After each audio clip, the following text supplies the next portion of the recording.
আসসালামু আলাইকুম এভরিওয়ান, কেমন আছেন? আরেকটা রেসিপি নিয়ে হাজির হয়ে গেলাম। আশা করছি রেসিপিটি আপনাদের কাছে ভালো লাগবে।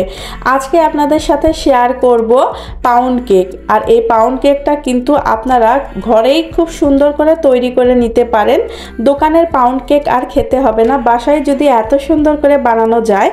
চলুন দেখে নেই। একটা মিক্সিং বোল নিয়ে নিয়েছি। এখানে আমি হাফ কাপ প্লেন ফ্লাওয়ার নিয়ে নিচ্ছি, আর নিয়ে নিচ্ছি 1 টিস্পুন বেকিং পাউডার, 1/4 টিস্পুন লবণ, আর 1/4 কাপ মিল্ক পাউডার। আপনারা যদি বেকিং পাউডার না থাকে সেক্ষেত্রে আপনারা বেকিং সোডাটাও ব্যবহার করতে পারেন, হাফ টিস্পুন। আমি আজকে ব্যবহার করেছি বেকিং পাউডার 1 টিস্পুন।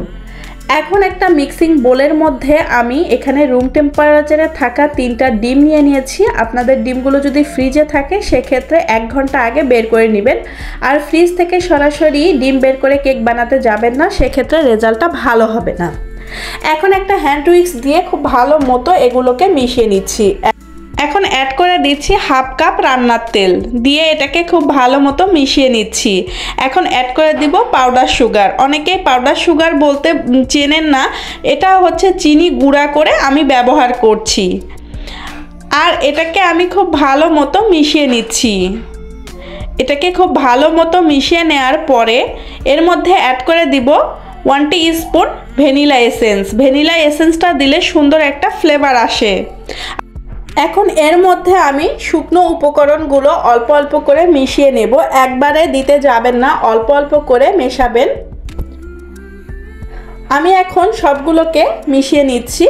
আর আমার রেসিপিটা যদি আপনাদের কাছে ভালো লাগে প্লিজ চ্যানেলটি সাবস্ক্রাইব করে পাশে থাকা বেল আইকনটিতে প্রেস করে রাখবেন এইরকম নিত্য নতুন রেসিপি পেতে। আর ভালো লাগলে একটা লাইক দিবেন। এই যে দেখেন ব্যাটারের ঘনত্বটা কেমন হয়েছে, একটু ঘন হয়ে গেছে। আমি এখন এই পর্যায়ে 2 টেবিল চামচ মিল্ক অ্যাড করব। এখানে টোটাল 3 টেবিল চামচ মিল্ক আছে, আমি এখানে 2 টেবিল চামচ ব্যবহার করব। আর এই ব্যাটারটা দেখতে একদম কনডেন্স মিল্কের মতো হবে।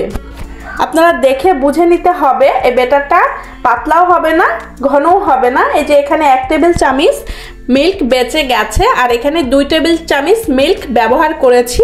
আর ব্যাটারটার ঘনত্বটা দেখেন। এখন একটা কেক মোল্ডের মধ্যে আগের থেকে আমি তেল ব্রাশ করে নিয়েছি। এখন কেকের ব্যাটারটাকে ঢেলে দিয়েছি।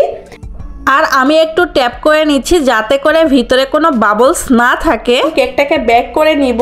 আর ওভেনটাকে আমি আগের থেকে 10 মিনিটের জন্য প্রিহিট করে নিয়েছি। এখন কেকটাকে বেক করে নিতে হবে 25 থেকে 30 মিনিটের জন্য 180 ডিগ্রি সেলসিয়াসে। কেকটা হয়ে গেছে। এখন আমি কেকটাকে ওভেন থেকে বের করে নিয়েছি, একটু ঠান্ডাও করে নিয়েছি। এখন কেকটাকে আমি একটা ক্লিন ফিল্ম দিয়ে ঢেকে রেখে দেব কেকটা ঠান্ডা হওয়া পর্যন্ত। আমার হাতে সময় ছিল না, সেক্ষেত্রে আমি কেকটাকে বেশিক্ষণ রাখতে পারিনি। এখন আমি কেকটাকে কেটে দেখিয়ে দিব। আর এই কেক মোল্ডে আপনারা আবারও কেক বেক করতে পারেন। এখন কেকটা আমি কেটে দেখিয়ে দিচ্ছি। দেখেন কেকটা কতটা সফট হয়েছে। আর আপনারা যদি চুলায় এই কেকটা বেক করতে চান সেক্ষেত্রে আপনারা একটা হাঁড়ি বসিয়ে দিয়ে হাঁড়িটাকে একটু প্রিহিট করে নিয়ে কেকের মোল্ডটা বসিয়ে দিতে পারেন। দেখেন কেকটা কতটা পারফেক্ট হয়েছে। আর এই কেকটা কিন্তু এমনই সফট থাকে। তো অন্য কোনো দিন অন্য কোনো রেসিপি নিয়ে আবার দেখা হবে। ধন্যবাদ।